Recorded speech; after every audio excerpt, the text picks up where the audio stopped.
really excited to be here. We're actually in Charlotte, North Carolina, first time visiting in the Dimensional offices here, and I have the honor and pleasure to be with Professor Robert Merton. He is the Distinguished Professor of Finance at MIT and also the Professor Emeritus at Harvard University. But more importantly, you're also the Distinguished resident scientist at Dimensional. Yes. Right? I called you a chief scientist and Gerard corrected me. But you might as well Just be, right? simply resident scientist. Yeah, resident scientist. And you have a long association with Dimensional, multiple decades as an independent director, and then also much more involved, over the past couple of decades now in the research and implementation of investing through Dimensional Portfolios. So really excited and honored. Of course, Professor Merton is a Nobel Laureate for your seminal work on intertemporal capital asset pricing model. I'll spell that out. Back in 1997, right? Is that right? No, actually the price was first. Oh, a new methodology to price derivatives is another part of my work. That's right. Sorry. That's okay. Yeah. Just yeah. to avoid having fantastic details. Yeah. So real pleasure having you here, and we wanted to talk about. First of all, congratulations on the 50th anniversary of your ICAPM model. The movie yesterday, Tune the Noise Out, was fantastic. Loved every bit of it. So excited. We're hoping to take that into Asia to show it to people and spread the word on the excellent scientific research that's been going on and has been the foundation for a lot of the work that Dimensional and Endowus is doing today. So thank you for your contributions.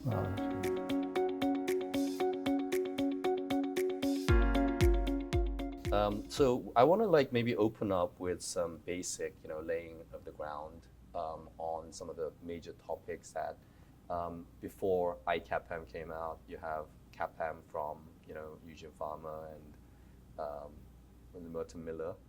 Was it? No, sorry. No, it's William Sharp. Sorry. Okay, so CAPM from Bill Sharp and Eugene Farmer, and you took that further and made it a much more dynamic model with multi-dimensions of factors and assessing risk in the market. So maybe we can start with an assessment of how you see the market risk and how risk is priced and the expected return and how asset pricing is done in the CAPM model and how that shifted with the iCAPM. Oh, that's very good. First, the so-called CAPM, or the capital asset pricing model, basically took the portfolio theory of Harry Markowitz and James Tobin and asked the question: if everybody behaved the way they were all Markowitz, Tobin, what would asset prices look like? And that's what Bill Sharp did, and he put it together and came up with an equilibrium model, which has taught us a great deal. Namely, it said that in that equilibrium, two things happen. One, everybody holds the same risky portfolio proportions because there's one best risky portfolio, and then you mix it with the risk-free asset depending how much risk you want to take. And as soon as you see that everybody's holding the same portfolio, the equilibrium is transparent. There's only one way, no matter what all the rules are, equations and everything, there's only one way that you can have everyone holding the same proportions of risky portfolios, same relative proportions, and have markets clear. The only way that can happen is that whatever the technical statement of what caused them to get there, the end line story is that it must be that portfolio holds all the assets in proportion to their market value, because otherwise you can't have supply and demand. So without any mathematics, that's an immediate conclusion. And that was a very important result, because now it said we have a benchmark, a portfolio, we can identify what that portfolio is, at least in theory, by just looking at the market values, which you can observe, and weighting them in that way. From that piece of information, that identified portfolio, Sharp was able to show for the CAPM that if that's the world we're in, or at least a model of the world, then the expected return minus the risk-free rate, the so-called expected excess return over the risk-free rate on any stock is, or any security, is going to be proportional to the expected excess return on this market portfolio. And that proportionality factor, which has a technical name, it's called beta. Beta is simply a measure of how much of the risk in that individual security is related, called systematic risk, related to or correlated with the movement in this market portfolio. Because when you've done everything you can to diversify, the best you can do, you're left with the market portfolio, which is the best diversified portfolio. That by definition means that risk, market risk, cannot be eliminated by diversification. Therefore, somebody has to bear it because it's the risk of the economy, and someone has to bear it. Nobody wants to bear it for free because everybody would prefer not to have to take risk. And so market prices will compensate people for taking more than their share of the risk through a higher return on securities that are exposed to this risk you can't get rid of. Which is the equity risk premium. This equity risk. So in summary, the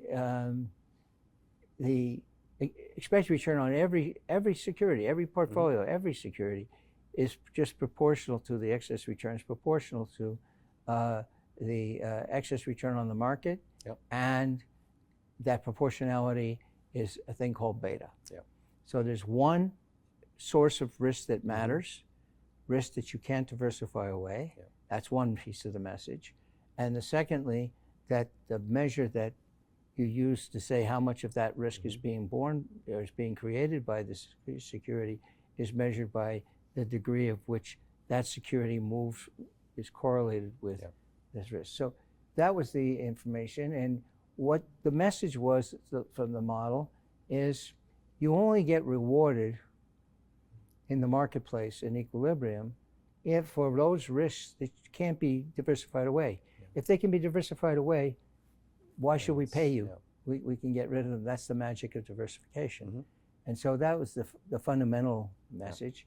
It also said that we can now have a systematic way of saying why the expected returns on some securities are higher or lower than on others by measuring this beta for every single security. The higher the beta, the higher the expected return. And so we now have a complete description in the model of expected returns and what is risk as measured in terms of that thing. If there's more of it, you have a higher expected return. You're rewarded for it.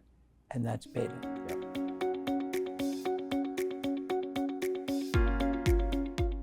And that was wonderful research, but you felt that it was too simplistic. And I love the fact that you're actually the most practical financial economist I know. I can't take full credit, but you know, it was a simplified model. I mean, you have to look where it comes from. Markowitz and Tobin, and therefore the model that came from it, was a single period model. It said, I'm investing today, and all I care about is tomorrow or whenever, whatever period, one period later. And I don't care about the future beyond that. And you know, that's a simplification. And as it happens, two things happened. But for me, I was interested even before that in solving the problem of how you would do portfolio selection optimally and even consumption allocation, how much you can withdraw to consume over a lifetime optimally when you live for many, many periods. So that problem I had already addressed, which was akin to a dynamic version of what Markowitz and Tobin did. And so it was natural for me to, you know, just as Sharp had done with the CAPM, for me to say, well, in this more descriptive world of many periods, what if everybody behaved as according to that model? and what would the implication be for equilibrium prices?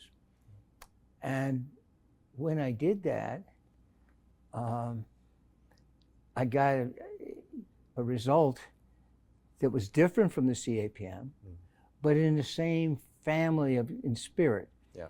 And the difference was that instead of the expected excess return on each security being proportional to the excess return on the market times the degree of correlation or beta with them, that now there were other risks besides end of period market risk that were not diversifiable, and therefore in the same spirit as the CAPM would require risk premium in order to get people to take it because they can't get rid of it. And so you get a more richer result where expected excess return is now proportional to a sum of different big systematic non-diversifiable risks weighted by how sensitive that security that we're trying to price its expected return, how sensitive that security is to each of these factors or each of these elements.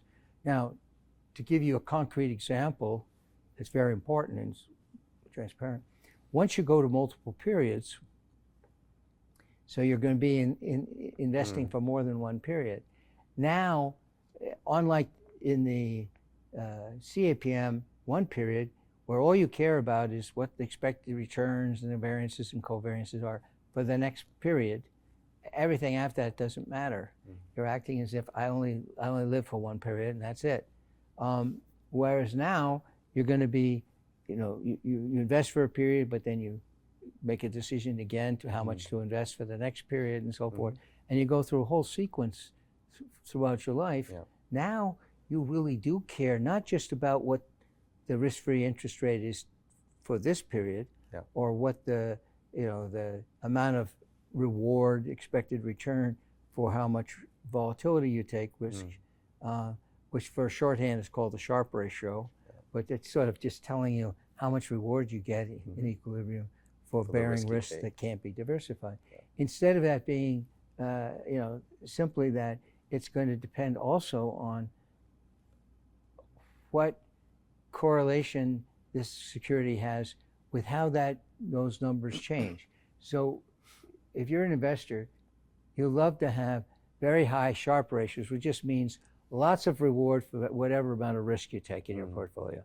This, if you drew a line of reward for risk, the steeper that line, the better you like it, because you're getting more reward for whatever risk you take along this axis, however you measure risk. Okay? So you love that.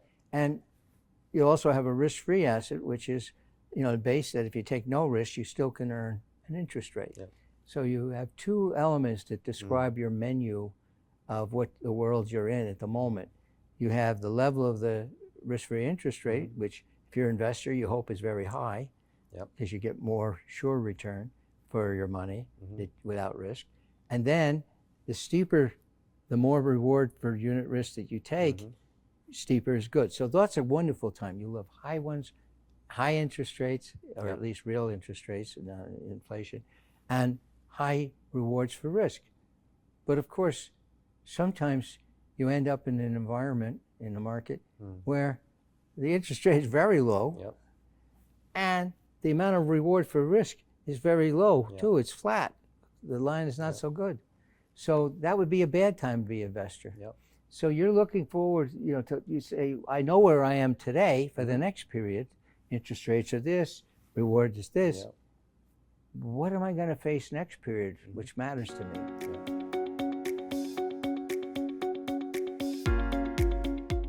And so I'm reminded of your quote, if you don't know what is risk-free, you don't know what is risky, right? Oh, that's well, a good quote. That's certainly the case. That when I say the risk-free asset, risk-free means just that.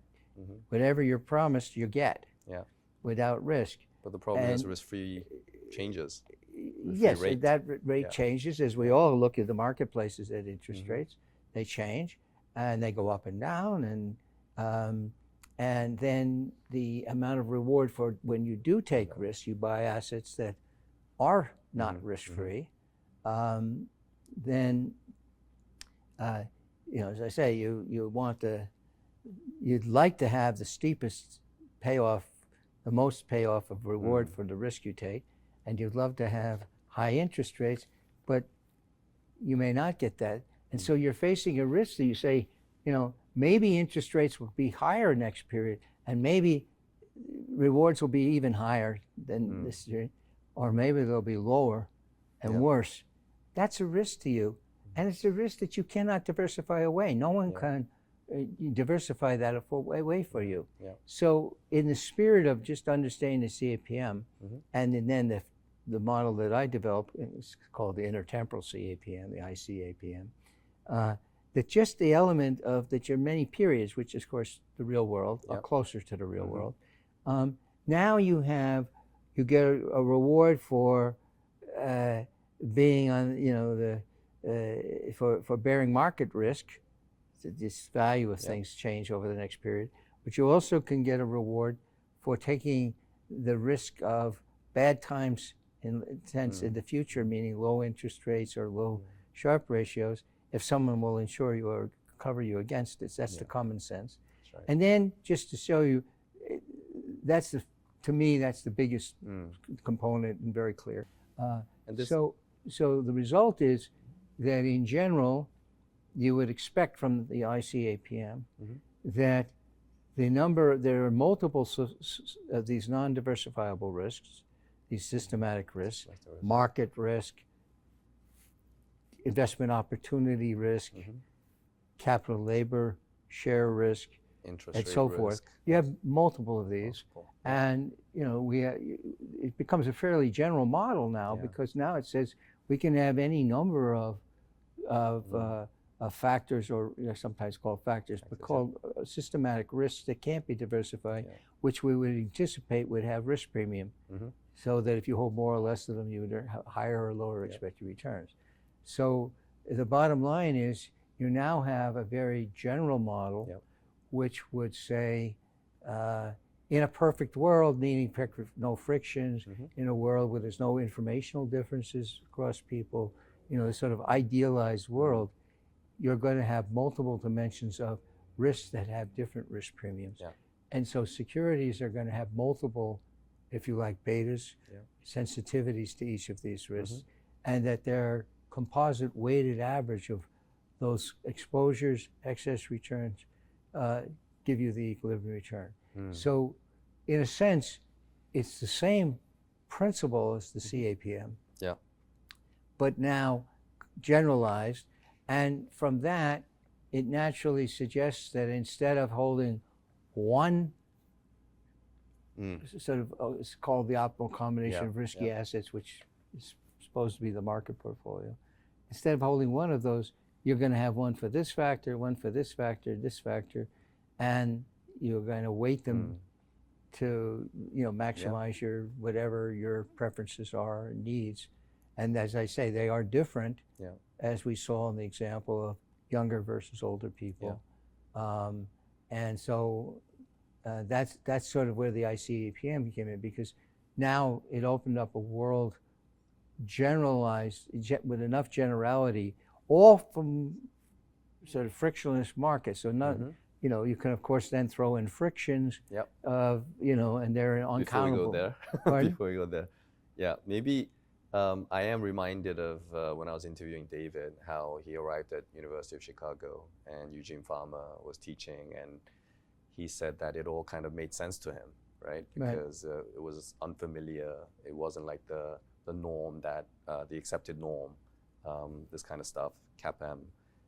And when I was a young financial professional and I was introduced to the intertemporal, CAPM, it kind of all made sense to me. And it was a very rich model, right? As you explained very eloquently just now, you can actually apply to multiple facets of real world applications, whether it's on portfolio, even in wealth management, you're solving for your life cycle, the intertemporal nature of these things.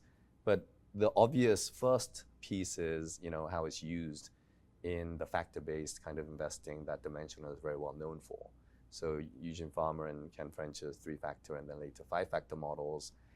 So there's multi-dimensional factors, and the funny thing is these days people talk about factors as if there's like, there's like 400 factors, and which ones are the factors that you believe are, proven and is, sustainable and something that you can harvest in real world portfolios. That would be a wonderful place. Maybe we can start, and then we can go into the other rich model features of ICAPM. Yes. Well, now we established that in theory, even with no frictions and even with full information, that there are multiple dimensions of risk, multiple factors, and that you have to take account of those in order to put together a proper portfolio. This, created a kind of whole industry because we moved away, and by the way, the CAPM did a lot to do that moving away from what was traditionally in wealth management. It was about buy this stock, buy that stock, individual stocks, and most people, even if they were quite wealthy, could only buy a relatively small number of stocks because even if you bought one share, if you buy enough stocks, it's a lot of money. And transactional cost was and transactional cost would be, and they don't even know which ones to buy, etc. So it was all done that way, and the CAPM transformed that to say, no, what really matters to you is what's going to really matter to you is your exposure to this one factor, which is the market. And if you think you can forecast some 1 or 2 stocks that you know more about or something, fine, but that's an aberration. That the core is you don't need to go looking. It's not wise to buy individual stocks because you don't get enough diversification, even if you're quite wealthy. And so the advent of 2 things, the factors, but also the advent of mutual funds and pooled assets to be available for people in wealth management that were along the lines of the factors, so that they allowed you to align yourself, or for your advisor to align you with appropriate exposures to these, what would be most likely to produce risk premium, and to weight them according to your individual needs as a client. And so that was a huge move, and it moved people away from individual stock buying. So today, if you go and look at the percentages, most of the individual stock buying is institutions, either mutual funds or other pooled assets, or sovereign wealth funds or others, but not individuals. And that's a big change. So you're talking about a really structural change that came with this, and that structural change is still with us today.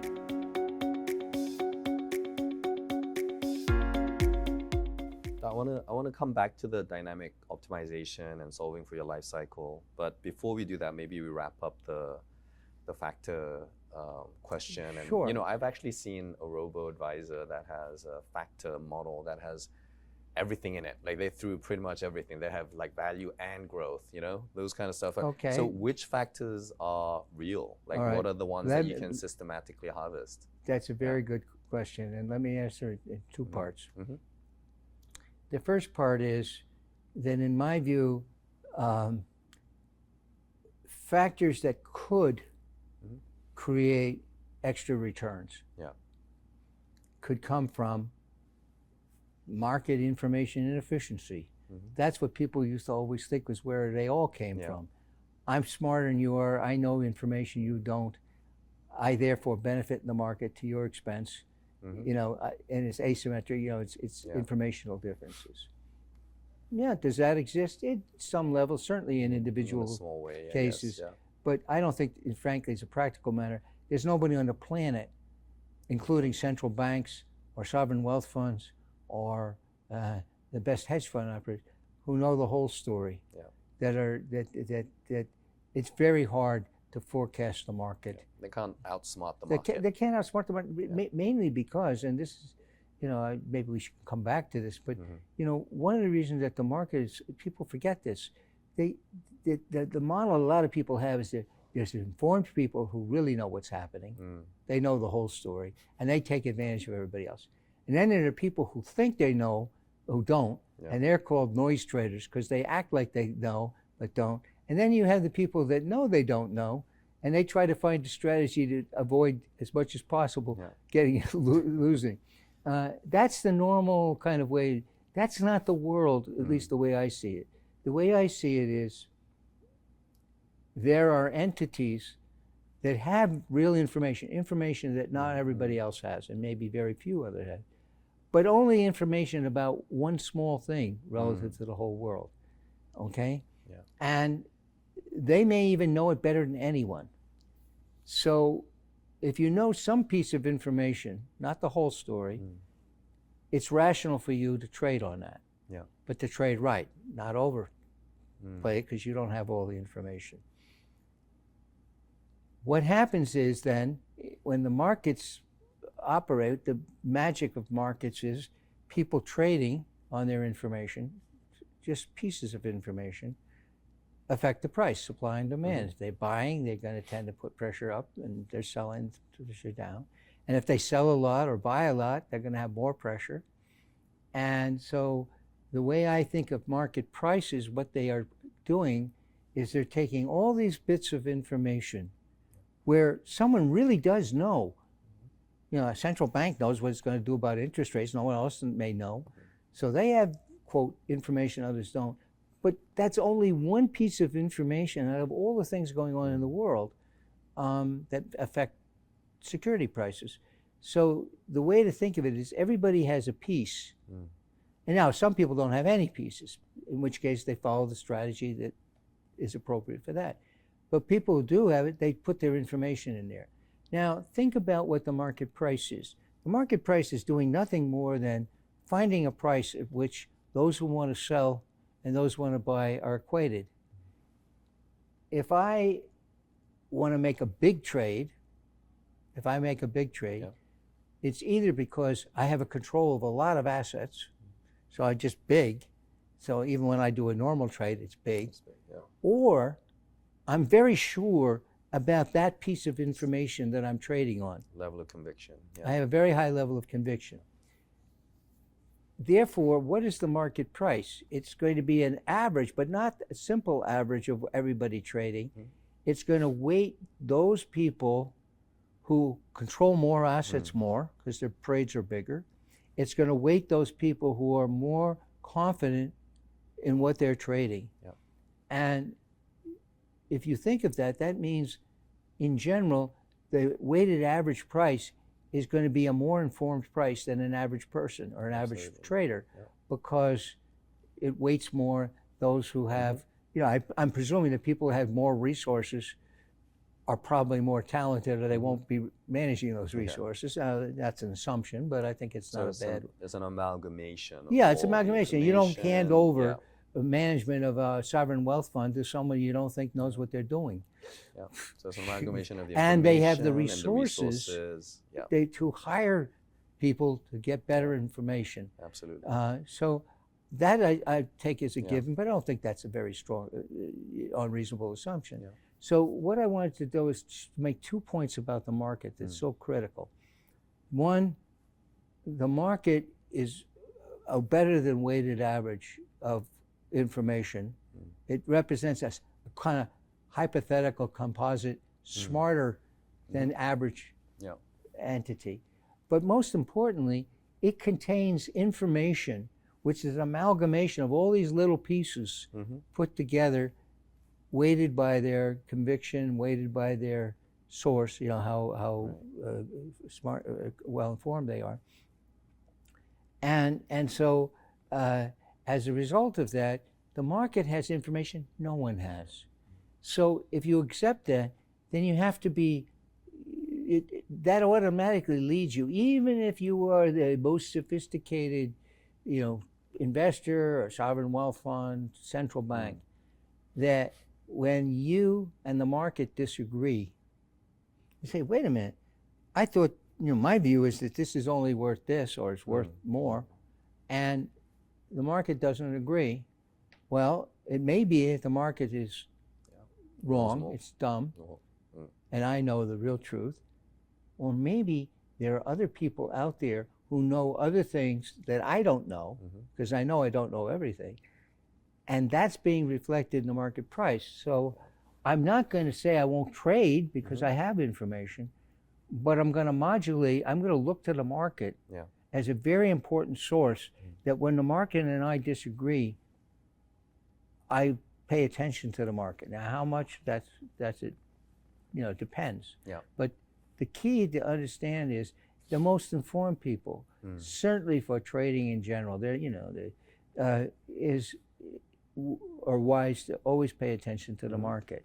And that's why even if you have no real information, if you say, I'm going to agree with the market, and the market's pretty smart, then you can have a pretty good experience without being able to be one of those people who has special information about a piece. So market contains enormous amounts of information that no entity has. The skill set you need, or someone for you, is for them to identify those investments that when you put them together, they will very likely give you a compensated higher expected return than you could otherwise get. And the reason being, not because you're smarter than others, you're taking, because you're providing a service to the society. You're willing to bear that risk that can't be gotten rid of. And if you bear that risk, others who don't want to bear the risk don't have to. So that's the reason you're compensated. And in fact, people sometimes ask me, are there any rules of finance theory or finance science that I think are, ones that are good ones? The number one I would have is a bit, I'll make it a bit folksy, there's no free lunch. If I see something that has seems to have a higher expected return, even if I don't know why, I always assume that I'm bearing more risk. That's my model. That if people would just believe and act on the idea there's no free lunch, meaning you can get higher expected returns, but to get them you have to take more risk. If you're willing to take the risk to society, then that's a good deal. Because for the price that they're paying you in terms of expected return, you're willing to take the risk. Where you get into trouble as an investor, and even in business decisions, is when people promise you high returns and no risk or very little risk. I just say, you would save yourself a lot of grief, people would in general. If it looks too good to be true, it's probably not true. And people offer high rates of return and with no risk. So all of that. Or about the phrase diversification is the only free lunch in finance. But diversification, but you see, goes back to the issue of what the capital asset pricing model told us. Because you can diversify, and diversification is a magic in the sense that you can get rid of a lot of risk by just pooling different risks, and some of the risk will turn out not to affect you anymore. That's the magic of it. This is what insurance companies do to insure people's lives. For any one of us, it's a very risky of how long we'll live. But insurance companies, by diversifying across millions of people, can get rid of most of that risk. And then they can write you a life insurance policy to protect you against this big risk for you or for your family, which you can't do anything about on your own. And so that's the magic. They don't. It's a big risk for you, but it's not a big risk for the insurer because they can use diversification. And that's what's happening. It's the financial markets or financial institutions are finding a way to put that diversification in place. The result of this, much lower costs for life insurance policies than when you look at it yourself. Okay, so that's the classic example, but in markets it's the same thing. And that's what the CAPM said. It says if it can be diversified away from what's the optimal portfolio, you shouldn't expect to get rewarded. So that's risk that you can diversify away. Your model suggested that there's a lot of systemic risk that you cannot diversify. Exactly, and those are the ones Ones for which you're compensated. precisely. And this is where Yeah. having professional advice, where there's no promises of, oh, we'll Yeah. get you high returns, but you won't have much risk.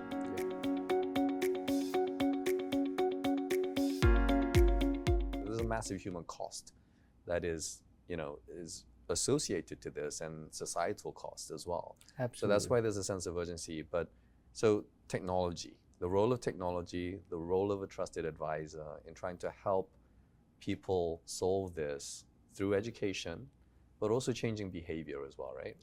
Absolutely. So I was always curious what you thought about the proliferation of behavioral economics and behavioral finance. Well, look, and their everything role. that I do in solving not just a retirement problem has a behavioral incident before they call it behavioral finance. You know, A lot of it's no, obvious. no, because it's how you can communicate with people and get people to understand, and that's what that big long statement about. If you show them the right numbers, it will simplify their life. There can't be anything more behavioral than that. So of course the whole thing is in doing. But the key element to the way I look at it from the advice point of view, I'm now thinking of the advisor. You know, you've got technology. The good news is technology has always, this is not new, has always allowed us to do things that we couldn't do before. Either it was too costly or it just wasn't feasible. And that's continuing. And that's important.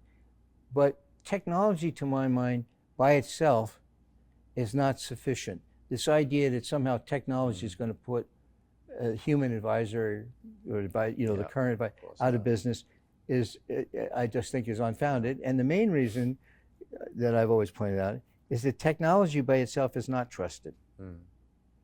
I mean, I used to take a cell phone, fancy cell phone, and say, to an audience, just to get their attention, you believe in technology, and this is a great phone, it does everything. Ask it any question, it gives you an answer. So I would then say, I had this sore leg. I didn't, but I did, say I did. And I say, what should I do about my sore leg? And the answer comes back, cut it off. Then I would ask the audience, if your phone told you to cut it off, how many people in the audience would do it? Nobody. QED, great technology, it told you what to do, and nobody would do it. Some people say that's unfair, that's a silly thing. But now let's change it back to a finance statement. Should I invest more in stocks under these conditions? It says, yes. Well, it may be that that's the wrong answer in the same way as cut it off. So people worry that the advice they're getting, they can't trust. So just because this box is telling you doesn't mean they trust it. What the element that the advisor or the function of the advisor is, in my view, you don't have an advisor unless you're trusted by the user. You won't have the client. So however you got that trust, maybe you didn't deserve it, but however you got that trust, you have it. That's an important asset.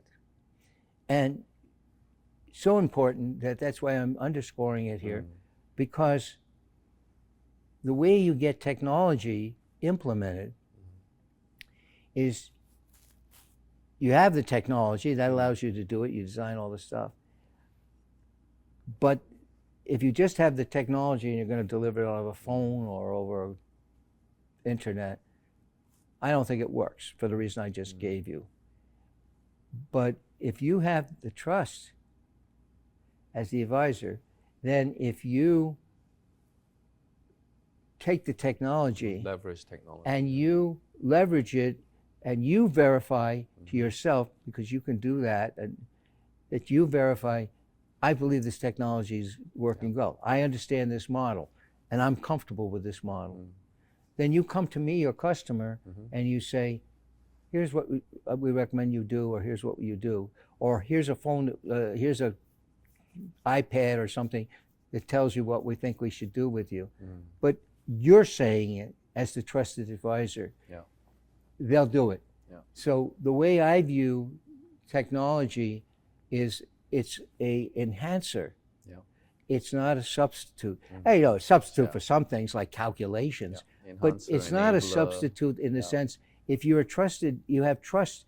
That trust will not come from Through just the advice. technology. And so all the things that you mentioned, keeping costs low, of course, is going to improve performance as well, but it's a good way. Secondly, trying to show lack of conflict of interest, okay, so that they trust you, especially with opaque things like investments, which there's no way to make transparent, and there's no way to really verify. So you're left with has to be trust. That's the way I see the world operating. And so everything we're talking about in terms of trust, and I want to underscore, when I say trust, there are two components to trust. Usually when you say trust, people think trustworthy. And that is a important component. And that's part of why you get rid of, the fear that you're not trustworthy is by eliminating conflicts of interest. But you could be totally trustworthy, but if you're incompetent, you can burn them badly. So they need both competence. So I view in many cases a marriage, or not, that sounds like a marriage, a symbiotic relation between, now I'll say Dimensional as an example. Dimensional has established itself as extremely competent in what it does. I mean, you can disagree whether there's better stuff that's out there done or something, but they built this reputation over 42 years. And if you look at the people involved and everything, people think they're competent. They may not think they're the best, they're better strategies, but they think that they're really competent. If you combine that competence and the trust in that competence with the trust in the advisor, the trustworthy and so forth, that's a wonderful combination. Absolutely. And, having, sort of, you mentioned, we all know Gene Farmer and Ken French, and he's no longer on the board, but Myron Scholl, people that were involved, as you saw in that movie. There, I know, and now on the current independent director board, we have Doug Diamond, all Nobel laureates in finance, okay, not in physics or medicine or something, which is a very big accomplishment, but doesn't mean they have a lot of competence in finance. In finance, can they make mistakes? Absolutely. But ask yourself, if you've eliminated the trust of conflict of interest, but we're now talking about competence, who do you want overseeing, like on the independent directors for you, or designing and these strategies? I think it's pretty clear that if you have people of the quality, they don't have to have Nobel Prizes, but I'm saying you have 3 or 4 Nobel Prize people in finance, that's probably a better bet that they're going to know what questions to ask and of the company, and and if they're on the board, and not take the rope-a-dope as an answer. If I'm an outsider and everything else seems the same, which one do I feel more confident about? Competence. Okay, anybody become conflicted, so I'm not saying that solves the conflict of interest, but it does that. So if you look at the history that Dimensional has and the reputation that it's built, that has allowed it to do things that without that trust of competence, they couldn't do. Indexed results, we know, are not the cheapest or lowest cost, but they're auditable. You don't have to monitor them. You can check and see whether they're doing what they say. If you trust them, they can follow strategies that have lower costs, improve performance, but it requires that you trust them. And so I'm trying to say it doesn't come for free. It comes as a result of building trust. And trust is something that takes a long time to build, and it can be lost just like that. So, that's why I emphasize it. And I think it's, it fits into everything you're saying in terms of your goals and people and ours and so forth, what you want to do. Of course, the way you're saying them, it makes great sense. But I'm saying I believe that when you look at all of these, they're all designed to create trust, Yeah. trustworthy and competence Yeah. That's a wonderful in your way. client. Yeah. And so you have a single, I view it as a single factor, if you Yeah. like, for the success of advisors going through the future. Today and doing this session with us, it was such an honor and pleasure, and we got to touch on so many different aspects of investing well, preparing for the future well, and how dimensional and trusted advisors can work together, and sharing your wisdom. I look forward to seeing you in Singapore in Well, October. I'm I think you're looking back. forward to it, and thank you. Yeah. And it's a great pleasure having this conversation with you and talking about Endowus.